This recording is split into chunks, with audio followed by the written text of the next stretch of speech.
So what's up guys, panibagong video na po ito application to. So marami nagsuggest kung legit ba ito application to guys. So yan guys, panoorin itong video na to at huwag kalimutan i-subscribe po ako sa aking YouTube channel guys. So dito natin i-review guys kung legit ba ito application to guys. So dito guys, meron tayong coins dito guys na 2.26k. So madali lang po tayo makaipon dito guys. So kapag nagtyaga lang tayo dito application to guys, wala po tayong invite dito guys. So dito 2.26, so turuan ko para mag-change dito. So 1.99k equivalent po yan 36 pesos, 29.9k is 560 pesos, 299k is equivalent po yan ng 5.7k pesos, 1m is 20k yung pinakamalaki guys.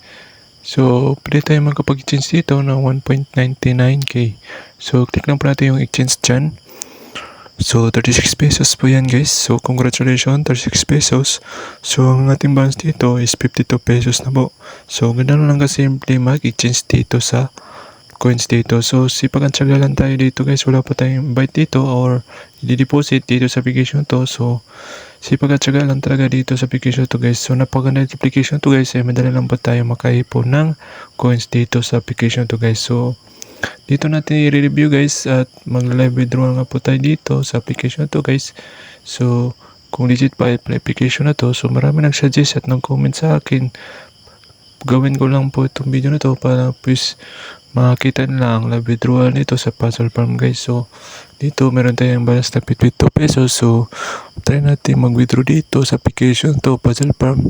So pwede tayo makapag-withdraw dito ng 10 pesos, 50, 500, 800 at 1k at 1.5k yung maximum withdrawal nila guys. So dito guys, direct pa sa GCash dito sa application to guys. So kailangan po yung setup nyo ng po yung GCash number nyo, tapos dapat po verify po yung GCash number nyo guys. So try natin i-withdraw ito 50 pesos. So withdraw na natin yung 50 pesos guys.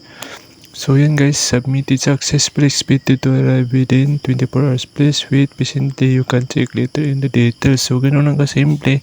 So hintayin lang po natin mga 24 hours. So hindi po yan tatagal guys, 2 minutes lang po yan guys. Marireceive na po natin ang ating withdraw dito sa Puzzle Farm guys. So dito walang kaltas po ito sa Puzzle Farm na ito. So 50 pesos buong buo po yung ating marireceive dito. So dito natin makita ang ating withdrawal history kapag nakapag-withdraw nga po tayo dito. So click lang po natin yung setting. So dito makita natin withdrawal history, click lang po natin yan. Dito natin makikita ang ating withdraw.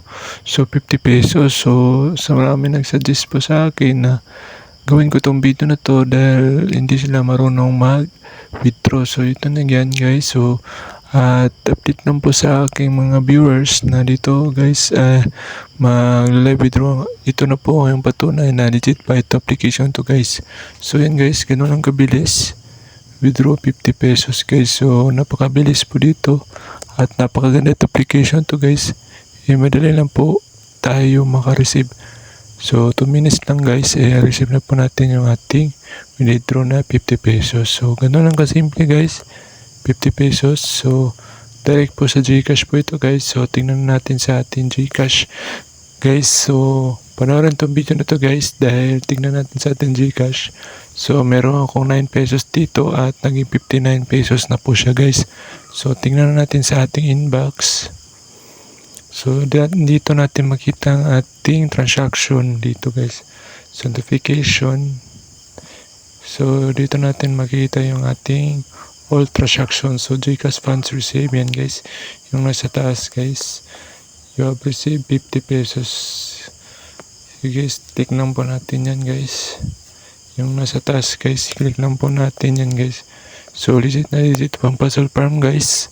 Napakaganda dito application to guys. Is buo po yung ating makukuha dito, 50 pesos. Wala pong kaltas dito, wala po tayo nalabas na pera dito. Kundi maglaro lang po tayo dito, kikita nga po tayo dito. Kahit wala kayong ginagawa, kikita nga po tayo dito sa application to guys. So pag-subscribe itong video na to para please ma-update kayo sa mga bagong upload yung video. Maraming salamat sa panonood.